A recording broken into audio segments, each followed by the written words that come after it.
As Ayla looked at her close with frightened eyes, the boy asked in an arrogant manner. When she turned her gaze towards him, she saw a boy with a stiff neck and in good shape. What should I say?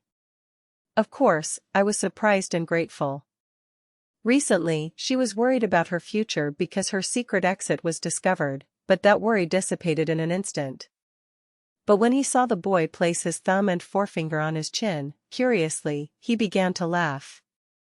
When Ayla burst out laughing again, the boy stuck out his lips in dissatisfaction. Why are you laughing? No, that's... It was so.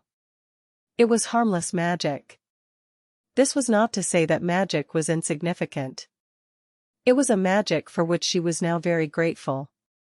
However, he couldn't help but laugh when he saw the boy holding a lot of weight, using magic and with his eyes shining as if to quickly praise him for being great. This is expensive. Washing with magic is not easy. While Ayla just smiled without responding, the boy made a noise of displeasure. Oh, no. Of course you know that. Did you say there was only one left?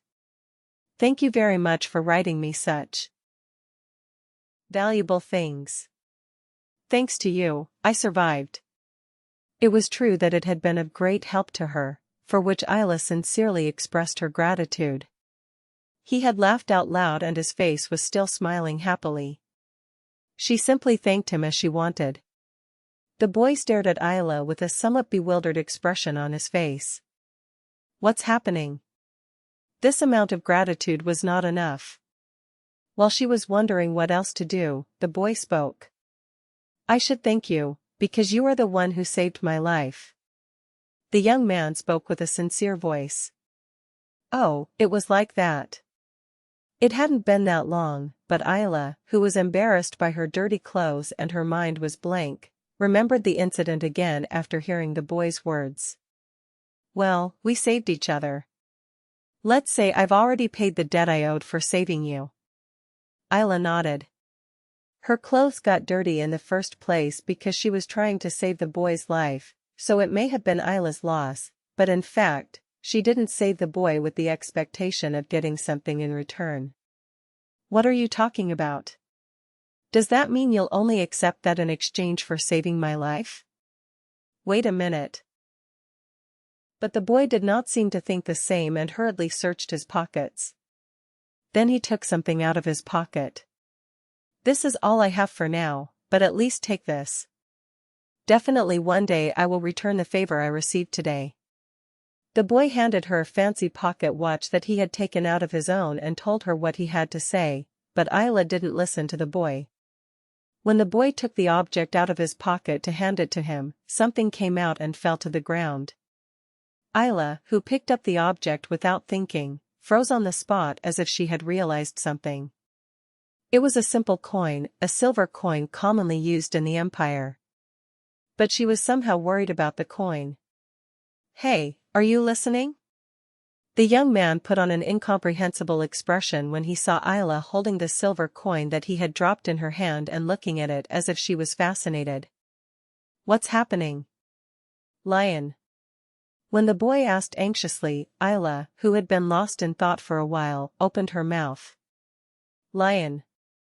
The coin had a lion engraved on it, a brave lion, a symbol of the imperial family. Hey? Why a lion? Leon. As if she hadn't answered the boy's question, Ayla simply spit out the same words again. In that brief moment, countless thoughts flashed through his mind. She hadn't thought about it. The lion symbolized the authority of the emperor. What if the lion Byron was trying to hunt was a member of the imperial family? So, everything was perfect. A huge white wolf, a young lion, guarded by the Duke of Weishafen. It was clearly the emperor or the crown prince. Ayla closed her eyes and reviewed her memories. He had taken a look at the imperial family tree when he attended his successor's class at the duke's household. He could certainly remember it because it wasn't a very old memory. He is not the crown prince. The crown prince was only about 20 years old when I returned, so he is too young to be considered young at this time. Then only one thing remained, the emperor. He got goosebumps. You are a traitor. What Byron was trying to do was nothing more than betrayal. Hey, are you okay? Are you sick? Ayla opened her eyes when she heard the boy's voice. The boy in front of her looked at Ayla with concern in his golden eyes. And at that moment, a thought crossed Ayla's mind. A meaningless idea. Are you the crown prince? Oh? If he was 14 now, when he turned 18 he would be 20. His age was about right. And the boy Byron, who was hatching a terrible plot to kill the emperor. It was a very probable inference, but... No, don't worry. I asked you something strange. By no means. There was no way the crown prince, who should be in the imperial palace, was walking around like this. Besides, it was dangerous to be alone at night. Ayla shook her head. He said he had an absurd idea. It would have been easy to just laugh and ignore him, but the boy had a rather solemn look on his face, even biting his lip, wondering what he was thinking. That's how it is. That? When the boy opened his mouth, Ayla looked at him with wide eyes. No, not exactly yet. Because I am currently in the process of being named crown prince. In reality, he was the crown prince. Ayla blinked slowly in acceptance of the situation unfolding before her. She said that her predictions turned out to be correct, that's why she was so embarrassed. My name is Winfred Ulysses Vito Palace. The only prince of the Palace Empire. The voice of the boy who solemnly entered his name was serious. The lightness that had existed until now was nowhere to be found. There was no trace of arrogance or condescension. No, more like he looked scared. This was because he was worried that Ayla might feel pressured and run away, or that her attitude would change drastically. Yes, but I would like you to speak informally. Don't feel burdened by the fact that I am the prince and that I will become the crown prince. Winfred added urgently. Ayla, who was slowly trying to accept this situation, seemed to come to her senses after hearing those words. In reality, Ayla had no intention of doing anything, but she was begging the player to treat her the same way she treated him first. But... is it okay? No, please do it. I like it like that. He felt a sense of distance. Winfred pouted and muttered. If she said it that way, in fact, it was embarrassing to change her attitude just because the boy she was dealing with was the crown prince, but Ayla nodded her head because she had no intention of being polite even though she said she wanted to be. But how did you know? Just, it seemed to me. To explain how she found out that Winfred was the crown prince, she had to explain in detail who he was and what the situation was, so Ayla gave a vague answer. Hey, that. Can you take this? Winfred looked uncomfortable, smoothing his black hair here and there and holding his pocket watch in his other hand. While Ayla was wondering how to refuse, since she wouldn't be able to keep it even if she accepted it, she felt a sign of recognition from afar. Only then did Ayla realize that she had been talking on the exposed path for too long and quickly climbed the fence in search of a place to hide. You go up too. When Ayla extended her hand, Winfred looked at her with a puzzled expression.